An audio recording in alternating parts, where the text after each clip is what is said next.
1976 সালে 5ই অক্টোবর। মুক্তিযুদ্ধের সঠিক ইতিহাস তুলে ধরতে পারলে তরুণ প্রজন্মকে জিয়াউর রহমান সম্পর্কে জানানো সম্ভব হবে বলে মন্তব্য করেছেন বিএনপির ভারপ্রাপ্ত চেয়ারম্যান তারেক রহমান। অনুষ্ঠানে আগন্তুকের প্রশ্নের সম্পূরক উত্তরে তিনি এ মন্তব্য করেন। দেশের মানুষকে রক্ষা করা, দেশের মাটি সার্বভৌমত্বকে রক্ষা করা।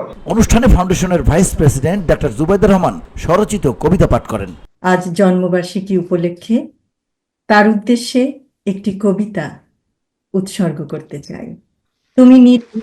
তুমি গণতন্ত্রের প্রতীক, জনতার অধিকারের অতন্দ্র প্রহরী, তুমি অসাধারণ সাহসী মূর্তি। তুমি নেতা, তুমি কঠোর পরিশ্রমী, দিন কেটেছে তোমার সবার চিন্তায় বিরামহীন। তুমি সূর্যরশ্মি, চাঁদের আলোর মতো, তাই আজ বহু দূরে থেকেও আমরা তোমার আলোয় আলোকিত।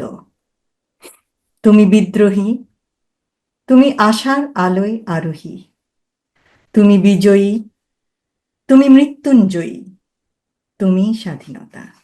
জিয়াউর রহমানের স্বাধীনতার ঘোষণা বিষয়ে তারেক রহমান বলেন, সৈনিক হিসেবে দেশের মানুষের প্রতি দায়িত্ব থেকেই স্বাধীনতার ডাক দিয়েছিলেন জিয়াউর রহমান। সময়ের প্রয়োজনে রাজনীতিবিদ হিসেবে আবর্তিত হন তিনি। মানুষের কাছে ছুটে গেছেন, 19 দফায় জাতিকে ঐক্যবদ্ধ করেছিলেন জিয়াউর রহমান। শহীদ রাষ্ট্রপতি জিয়াউর রহমান স্বাধীনতার ডাক দিয়েছেন। মুক্তিযোদ্ধা যারা ছিলেন, যারা যুদ্ধ করেছেন, তাদেরকে ঐক্যবদ্ধ করার চেষ্টা করেছেন, উজ্জীবিত করেছেন মানুষকে মুক্তিযুদ্ধে এগিয়ে আসার জন্য। একজন সৈনিক হিসেবে যা দায়িত্ব, সেই দায়িত্ব উনি সর্বোচ্চ দিয়ে উনি পালন করেছেন।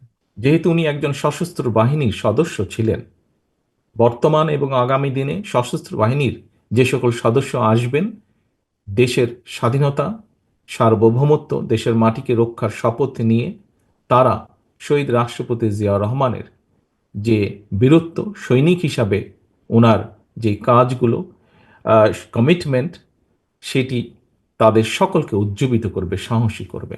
একজন রাজনীতিবিদের কাজ হচ্ছে যেহেতু মানুষের জন্য রাজনীতি করা, মানুষের কাছে উনি ছুটে গিয়েছেন, মানুষের সাথে কথা বলেছেন, মানুষ সম্পর্কে জানতে চেয়েছেন, মানুষের সমস্যা বুঝতে চেয়েছেন, সেইভাবে উনি সমস্যা সমাধানের চেষ্টা করেছেন। উনি যে আদর্শ দিয়েছেন, যে 19 দফা দিয়েছেন, সেগুলোর মাধ্যমে উনি মানুষকে ঐক্যবদ্ধ করার চেষ্টা করেছেন।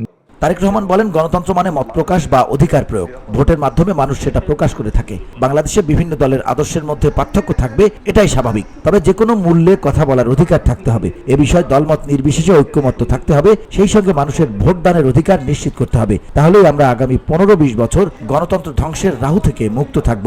পাশাপাশি স্বৈরাচার মুক্ত পরিবেশ আমরা ধীরে ধীরে গড়ে তুলব বলেও আশা প্রকাশ করেন তারেক রহমান। উনি রাজনীতিবিদ হিসাবে সফল ছিলেন বলেই আজকে আমরা বাংলাদেশ জাতীয়তাবাদী দলকে, ওনার চলে যাবার পরেও, এত বছর পরেও আমরা এই দলকে মানুষের মধ্যে ধরে রাখতে পেরেছি। এরপরে যদি আমরা দেখি একজন স্টেটসম্যান হিসাবে, একজন স্টেটসম্যানের কাজ কি? একজন স্টেটসম্যানের কাজ হচ্ছে দেশের মানুষকে সঠিকভাবে পরিচালনা করা, দেশকে সঠিকভাবে পরিচালনা করা। তিনি বলেন, মুক্তিযুদ্ধের সঠিক ইতিহাস তুলে ধরতে পারলেই তরুণ প্রজন্মকে জিয়াউর রহমান সম্পর্কে জানানো সম্ভব হবে। বিএনপির প্রতিষ্ঠাতা ও শহীদ রাষ্ট্রপতি জিয়াউর রহমান বীরুত্তমের 89তম জন্মবার্ষিকী উপলক্ষে শনিবার 2 পর্বের অনুষ্ঠানের আয়োজন করে জিয়াউর রহমান ফাউন্ডেশন। প্রথম পর্বে ঢাকার শাহবাগে শহীদ আবু সাইদ কনভেনশন সেন্টারে দুপুর 2:30টা থেকে বিকেল 5টা পর্যন্ত আলোকচিত্র প্রদর্শনী এবং শিশু কিশোরদের নিয়ে জিয়াউর রহমান প্রসঙ্গে গল্প বলা অনুষ্ঠান হয়।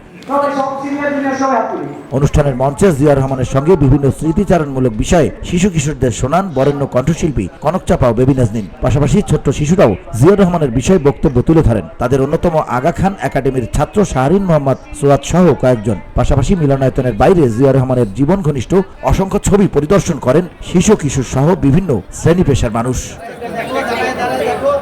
VOD Bangla news desk.